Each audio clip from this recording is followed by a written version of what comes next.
Hello बच्चों party, welcome to CS academy. बच्चों आज के क्लास में हम लोग पढ़ रहे हैं क्लास 12 एक्सरसाइज 29 का बी।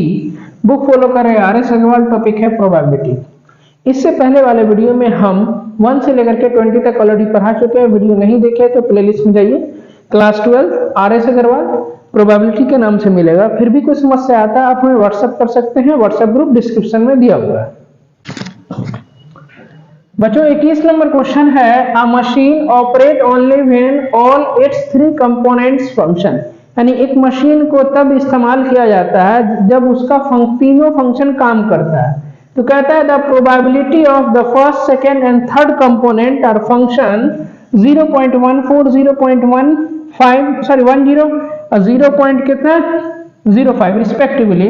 तो find the probability that the machine will fail. The machine fail होने का क्या प्रोबेबिलिटी होगा। तो ध्यान से देखो, ये कंपोनेंट किसका, यहाँ पर जो प्रोबेबिलिटी किसका दिया हुआ है, फर्स्ट सेकेंड थर्ड फेलियर होने का किसका। जब फंक्शन यहाँ पर क्या कहता है, द फंक्शन तब यूज होता है कब, जब उसका तीनों कंपोनेंट सही रहता था। मतलब मान लीजिए कोई कंपनी इसमें है, कोई गाड़ी है ना, उसको हम क्या करते हैं, उसको स्टार्ट करते हैं, तभी हम स्टार्ट करेंगे उसमें तीनों का सामान सही रहेगा। तो ठीक है ना। तो चलो यहाँ पर तीनों का प्रोबेबिलिटी दिया हुआ है। हम यहाँ पर मान लिए E1 इक्वल्स टू इवेंट 4 किसके लिए, first component failure of first, तो कंपोनेंट फेल्यूर, यहाँ पर फेल्यूर छूटा हुआ, फेल्यूर किसके लिए, फर्स्ट के लिए। फिर इसी प्रकार से हमने E2 माना, E3 माना किसके लिए, थर्ड कंपोनेंट्स के लिए। ठीक है। तो यहाँ देखिए इसका मतलब यहाँ पर मशीन क्या करेगा, फेल हो जाएगा। और यहाँ पर क्या कह रहा है, फेल्योर दिया हुआ है। तो फेल्योर मतलब ये सब क्या दिया हुआ, डैश दिया हुआ है। तो यहाँ पर क्या PE1 डैश कितना दिया हुआ 0.14, PE2 डैश कितना दिया हुआ 0.10 और PE3 डैश कितना दिया हुआ 0.05। ठीक है। यहां से हम PE निकालेंगे तो क्या होगा 1 माइनस कितना PE डैश, तो 1 माइनस 0 पॉइंट कितना 14, तो इसको क्या 0.86 लिख सकते हैं, एकदम लिख सकते हैं। फिर आ जाओ PE2 निकालेंगे, ये 1 था, तो 1 माइनस PE2, तो इसका कितना होगा 1 माइनस 0.10, तो इसको हम क्या लिखेंगे 0.9 लिखेंगे, एकदम लिखेंगे। फिर PE3 निकालेंगे तो क्या होगा 1 minus PE3 dash, PE3 dash 0.05, ये कितना हो जाएगा 0.95 हो गया। अब रिक्वायर्ड प्रोबेबिलिटी क्या कहता है, देखो रिक्वायर्ड प्रोबेबिलिटी ये किसका हो गया, PE1 मतलब मशीन काम करेगा, PE2 मशीन काम करेगा, PE3 मशीन काम करेगा। तो हम क्या करते हैं 1 में से हम क्या करते हैं इसको घटा देते हैं। तो पहले हम यहाँ पर रिक्वायर्ड प्रोबेबिलिटी नहीं लिखो, पहले यहाँ लिखो प्रोबेबिलिटी किसके लिए, मशीन आपका क्या हो फंक्शन करेगा, फंक्शन करेगा। तो क्या होगा PE1 इंटू कितना PE2 इंटू कितना PE3, तो PE1 कितना 0.86 इंटू 0.9 इंटू 0.95। सबको मल्टीप्लाई करो फटाफट जल्दी।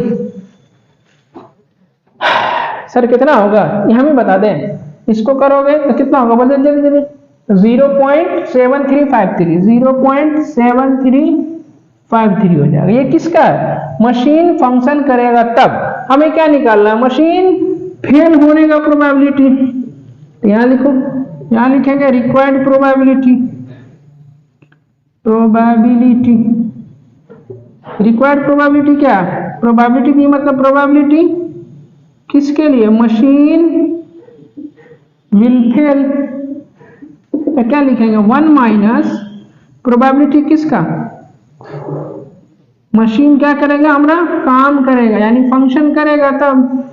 1 में से घटा देते हैं ना जी, हाँ वाला में से निकालना है तो नहीं वाले को 1 में से घटा दो, नहीं वाला निकालना है तो यस वाले में से घटा दो। तो 1 माइनस इधर कितना है, इधर 0.73 से 53, 0.73 और 53, इसको माइनस करो जल्दी, कितना होगा 0.2647, 0.2647, यही आंसर हो जाएगा। ठीक है। तो फटाफट स्क्रीनशॉट लीजिए इसका। बच्चों 22 नंबर क्वेश्चन है, थोड़ा सा आपको बुक में देखना पड़ेगा। क्या कहता है कि एक एंटी क्राफ्ट क्या है, आपके पास गन है, ठीक है ना, जो मैक्सिमम 4 शॉट मारता है किसको, प्लेन को, मतलब कोई दुश्मन का प्लेन है जो 4 शॉट मारता है, ठीक है ना। तो कहता है the probability of hitting the plane at first, second, third, fourth shot 0.4, 0.3, 0.2 and 0.1, यानी पहला बार जो मारता है उसका प्रोबेबिलिटी 0.4, दूसरा बार मारता है 0.3 एंड तीसरा बार मारता है 0.2 एंड चौथा बार जो मारता है उसका प्रोबेबिलिटी 0.1 रिस्पेक्टिवली। तो what is the probability that at least one shot hit the plane, at least one. तो याद करो एटलीस्ट वन के बारे में क्या बताया था कि यूनियन होगा। अब 4 आपके पास इवेंट है, 4 इवेंट के लिए यूनियन का फॉर्मूला और लंबा हो जाएगा, तो क्या करेंगे हम, नॉट वाला निकालेंगे और 1 में से माइनस करेंगे, ठीक है। ये देखो हमने क्या माना, E1 equal to event 4 plane hit in किससे, फर्स्ट शॉट। दूसरा माना E2 इक्वल टू इवेंट 4 किसके लिए, second shot. E3 equal to क्या, event 4 plane hit third shot. E4 क्या माना, event 4 plane hit in fourth shot, ठीक है। तो जो पहले शॉट में वो क्या करता है, मारता है, उसके लिए क्या प्रोबेबिलिटी 0 पॉइंट, कहाँ गया 0.4, 0.4। उसके बाद PE2 कितना दिया हुआ है 0.3, PE3 कितना दिया हुआ है 0.2 एंड PE4 कितना दिया, E1 sorry E1, E2, E3, E 0.1, ठीक है। तो हम क्या करेंगे, पहले नॉट वाला निकाल लो, तो PE1 नॉट क्या 1 माइनस PE निकालेंगे तो 0.4, तो ये कितना 0.6, ठीक है। आ जाओ PE2 डैश निकालेंगे तो 1 माइनस कितना 0.3, 0.3 घटाओगे 1 में से तो 0.7 बचेगा। फिर आ जाओ यहाँ पर P3 नॉट, तो 1 माइनस कितना 0.2, तो ये हो जाएगा 0.8, समझ में आ रहा है। अब PE4 नॉट, तो 1 माइनस 0.1, तो ये हो जाएगा 0.9, ठीक है। तो अब हम यहाँ क्या निकालेंगे, प्रोबेबिलिटी किसके लिए, not hit the plane, not hit the plane, not वाला निकालना है।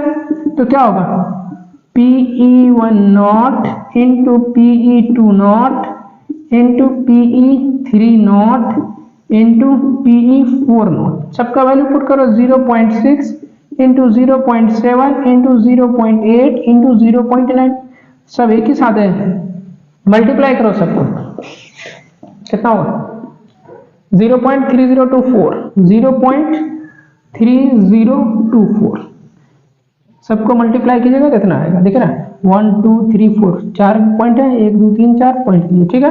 अब हमें क्या निकालना है, रिक्वायर्ड प्रोबेबिलिटी। रिक्वायर्ड प्रोबेबिलिटी क्या कहता है, एटलीस्ट, एटलीस्ट का मतलब क्या होता है, कम से कम, कम से कम 4 बार में से 1 बार मारेगा, हो सकता है ना 4 बार मार दे। तो जब भी सभी का बात होता है, एटलीस्ट का मतलब क्या बोले सोचने के लिए, यूनियन। अब यूनियन का फॉर्मूला आप देखो 3 के लिए कितना लंबा होता है, 4 के लिए तो और ज्यादा लंबा होता है, समझाए थे हम।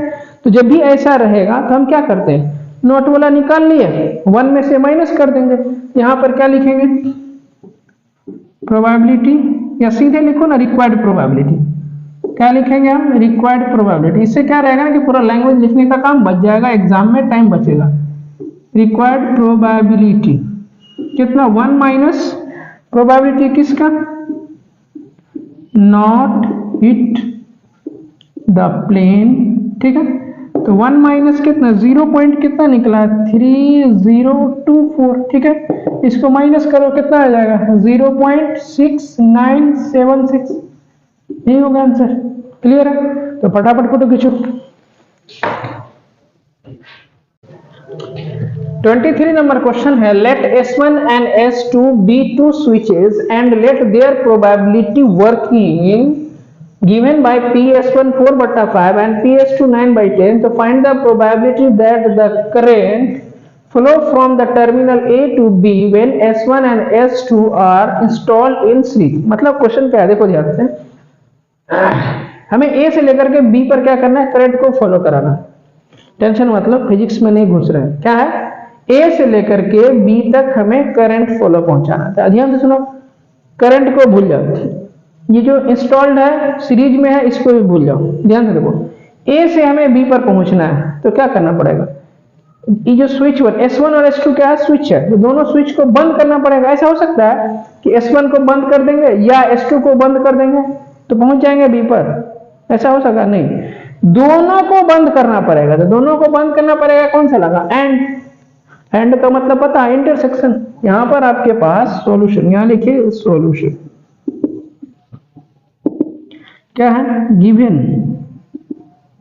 देखो PS1 कितना दिया हुआ है, 4/5 एंड PS2 देखो कितना दिया हुआ है, 9/10। ठीक है, तो प्रोबेबिलिटी क्या होगा, रिक्वायर्ड प्रोबेबिलिटी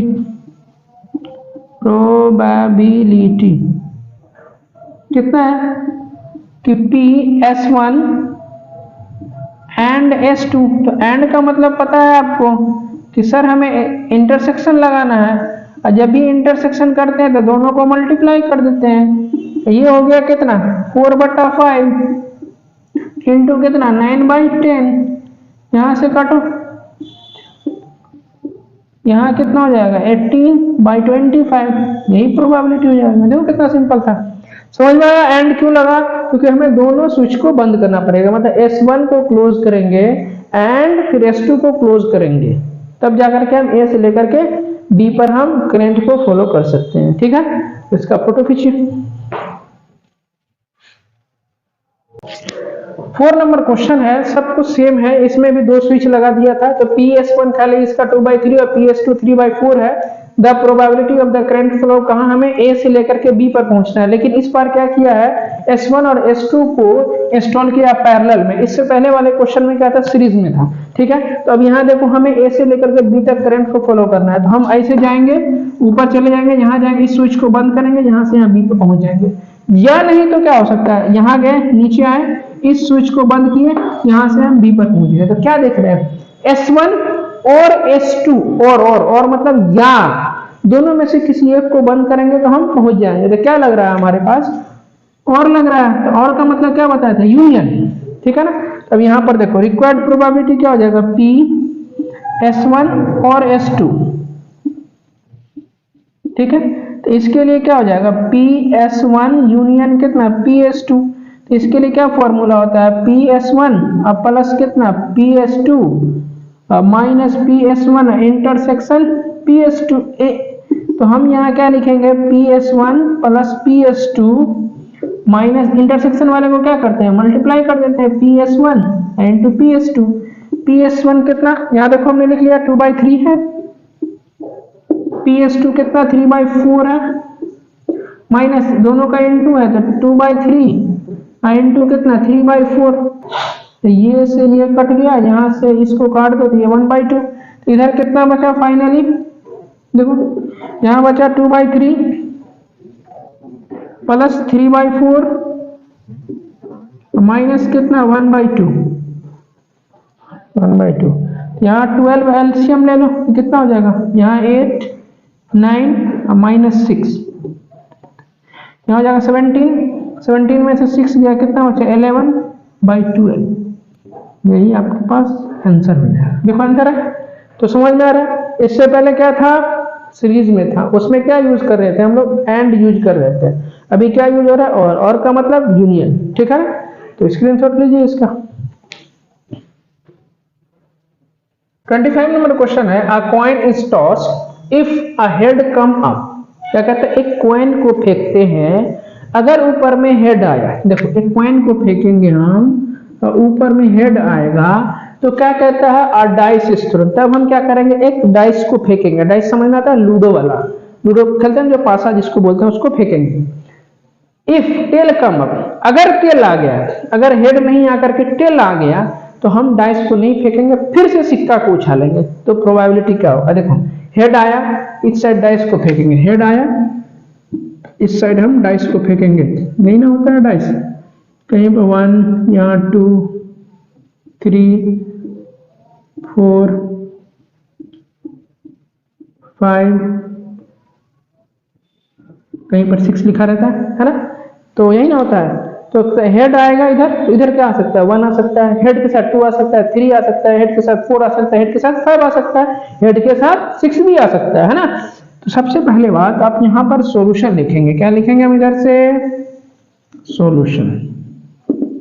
सैंपल स्पेस क्या होगा, H के साथ 1 H1, उसके बाद क्या होगा H2, क्या होगा H3, क्या होगा H4, फिर क्या होगा H5, क्या होगा H6, H मतलब हेड, समझ में आ गया। अगर मान लो इधर टेल आ गया, इधर टेल आ गया तो हम इसको नहीं फेंकेंगे। टेल आ गया, क्या आ गया टेल, अगर हमारे पास इधर देखो टेल आ गया तो इसको हम फिर से उछालेंगे तो क्या हो सकता है, इधर फिर से टेल आ गया तो क्या होगा, अगर टेल आ गया तो इधर फिर हम इसको उछालेंगे, पॉइंट को उछालेंगे तो क्या हो सकता है, हेड आ सकता है। समझ में आ रहा है। तो एक बार क्या फिर बढ़ेगा 2, टेल के साथ टेल, या फिर टेल के साथ कौन सा हेड, यही तो प्रोबेबिलिटी इसका सैंपल स्पेस होगा। तो एनएस कितना टोटल 1 2 3 4 5 6 7 8, तो ये हो गया हमारे पास 8। पहला नंबर क्वेश्चन में क्या कहता है, प्रोबेबिलिटी किसका, 2 टेल का, कितना 2 टेल, तो इवेंट ई इक्वल्स टू कितना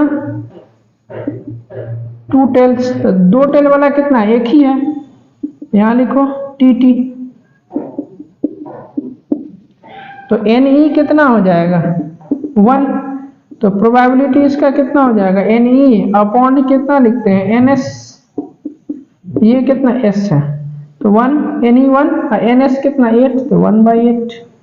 ठीक है, आ जाओ सेकेंड नंबर क्वेश्चन में क्या कहता है, हेड एंड नंबर 6, तो इसका इवेंट कितना, हेड एंड नंबर 6, तो बोलो हेड और नंबर 6 कौन सा है, यही है, एक ही है, तो H, 6, इसका भी एन ई कितना 1, तो इसका भी प्रोबेबिलिटी कितना 1/8। ठीक है, थर्ड नंबर में क्या कहता है, बोलो हेड एंड इवन नंबर, क्या कहता है, हेड होना चाहिए एंड इवन नंबर। बोलो हेड के साथ इवन नंबर कौन कौन सा है, ये वाला 4 वाला और ये 6 वाला, तो क्या हो सकता है देखो H2, उसके बाद H4, उसके बाद कौन सा H6, तो यही ना इवन नंबर हो सकता है।